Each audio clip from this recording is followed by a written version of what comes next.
I want to go to the colloquy you had with some of your colleagues on the Senate floor a couple of weeks ago. I disagree with Senator Tuberville's decision to put holds on career military, and it's just a disastrous impact on the lives of career military down to colonel and lieutenant colonel and commander and lieutenant commander level. Is anything going on? Is it going to change?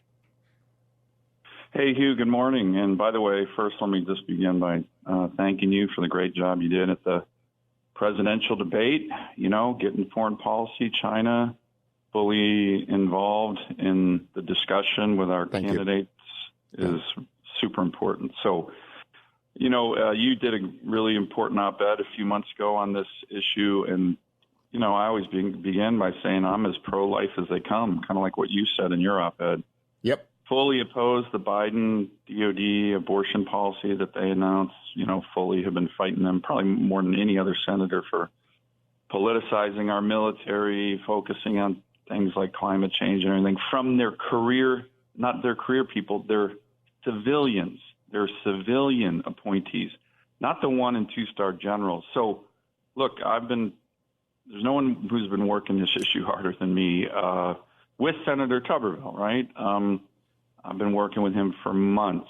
And one thing we did do, didn't get a lot of press, but, the Democrats have been playing with this as well. Schumer wouldn't bring up any members of the Joint Chiefs for confirmation. The only reason we have a full slate of confirmed members of the Joint Chiefs is because Senator Tuberville and I forced Schumer to do it with a parliamentary tactic that he had to accept. So the Dems are as bad as anybody on this. But to your point, Senator Tuberville's tactic right now, it's the wrong tactic, which is a blanket hold. We're going to hit over 450 1, 2, 3, and 4-star generals by the end of this week. 450, Hugh.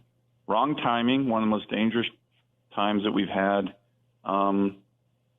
since World War II. We all know that. And wrong target. That's the key thing. Putting holds on people, flag officers, as we call them, 1, 2, 3, and 4-star generals and admirals, who have nothing to do with this. Nothing. And even if they get confirmed, won't have any power to change the policy.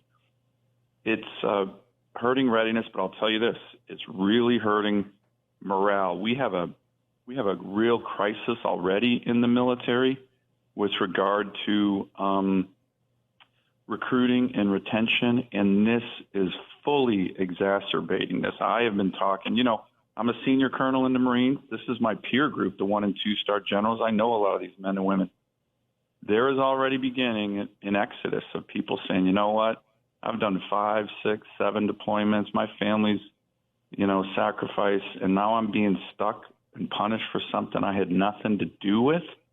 And so people are starting to punch out, right? At the most dangerous time, we're going to lose a generation of the most combat experienced officers since World War II. The first guy. So what we did, and I feel very strongly about this, and trust me, I'm getting a lot of incoming on it, but, it's just frustrating as hell. What we did, 4 senators, Graham, Ernst, Senator Young, what do we have in common? We're all very pro-life, super pro-life.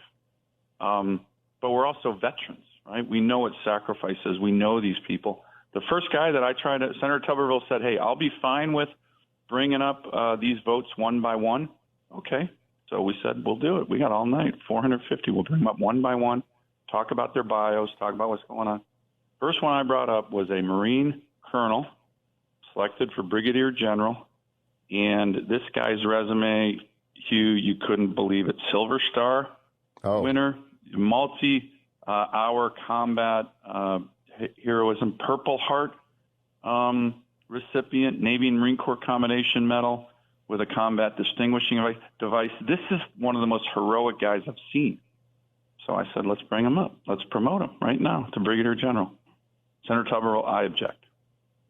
Why are we objecting to American heroes? Why are we doing that?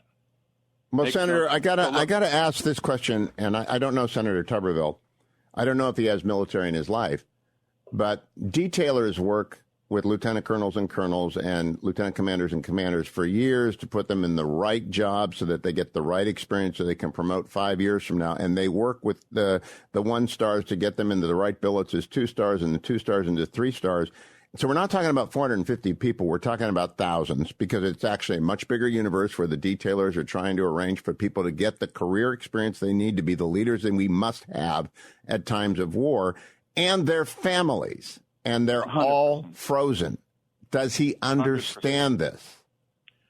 Look, your point about the families is so important. And, there was this thing, I'm sure you're aware of it. Most Americans aren't. It's called the Fat Leonard scandal. That was a big corruption. What a disaster. In the Navy. Okay, it's self-inflicted. You unfortunately had some senior Navy officers who were part of this corruption scheme. It wiped out a generation of admirals and those kind of people with experience that you're just talking about in the Pacific. We're still recovering from this. Some people are saying just what's happening right now, to your point, it's going to take 2 to 3 years to recover. Let me give you another example. It's not just heroes, right? I mean, they're all heroes. When we were on the floor 2 weeks ago trying to get these confirmed one by one, said, hey, you said you'd do it one by one. We'll bring each one of these ones up one by one. We were reading their bios. One of the things that occurred to me, Hugh, was there were so many of these admirals, 1 and 2 and 3 star admirals, who had incredible submarine experience. Now, to your point, it takes decades to train and bring up an American military Navy officer who understands how to operate and tactically and strategically deploy submarines. You can't do that in 1 or 2 or even 10 or 20 years. It takes 30 years to do that. And guess who's scared to death? I'm sorry, I'm not allowed to say that. Yeah, we'll bleep that out. Scared to death. Guess who's scared to death of American subs? The communist dictator Xi Jinping. That's why I asked about the fleet at the debate. And Chris Christie had the right answer. It's the submarine force that will deter and, if necessarily, defeat the Chi-Coms when they come across the Taiwan Strait. 100%. And guess you can't believe how many 2 and 3 star admirals with incredible submarine experience who right now are being held, our most important strategic players. And Xi Jinping is over there going, I can't believe my luck. I'm scared to death of these guys. And they're holding them. And as you know, there's also in the military, at a certain point, you have a rule. You're up or you're out. Exactly. If you don't get promoted within a certain amount of time, and you can get an extension to it, but we're starting to bump up against this time on some people, then you get drummed out of the military. So again, I'm as pro-life as they come. We're taking a lot of incoming. But I'm also pro-military. And one of the things that distinguishes Republicans from Democrats, certainly, is our focus on military readiness, but also our focus on military personnel and their families. We care about them. That's a core attribute of being a Republican in the United States. Can I underscore something, Senator? I am pro-life, and I believe that the Susan B. Anthony Fund would give me a 100% rating like they give you a 100% rating. It is not pro-life to take a lieutenant commander or a lieutenant colonel or colonel who has small children and put them in limbo and keep them between schools and not deliver them at the hospital they're supposed to be delivered at and send or extend the deployments of their mothers or fathers much longer than they need to be to cover for billets that cannot be filled because of a hold. And they can't do anything about it. This has nothing to do. So our friends say, well, Biden and Austin can change the policy. They can, but they won't. It is not pro-life to hold hostages. Well, look, here's what I've been asked. And again, I've been working with Senator Tuberville. What's been my approach to this? A, to work with them, right? B, to force Schumer to bring up, high-level noms because he was not doing that. So we've been doing that. Like I said, the only reason we have fully confirmed members of the Joint Chiefs is because Senator Tuberville and I forced Schumer to do this with what's called a cloture petition, which he hated, but we shoved it down his throat. Okay, so that's important. But what's the way forward? All right, if we think it's illegal, they're DOD abortion a policy, then let's sue. Yes. Okay, so we were working last night. Even last night, I don't want to get too far out ahead of my skis here, but with Senator Tuberville on a strategy. All right, let's sue. Okay. Then this is one that I think is really important. Let's switch hostages. Let's switch the holds. What do I mean? Right now, the Undersecretary of Defense for Policy is up for confirmation. He's the number 3 guy in the Pentagon. He is a civilian. He matters to Biden and the Biden administration. Let's move the holds off the men and women in the military, have nothing to do with this policy, and put the hold on the civilian DOD official who's actually in charge of the policy, who could change it in a heartbeat. So that's what I've been encouraging. Switch the holds. Get it off.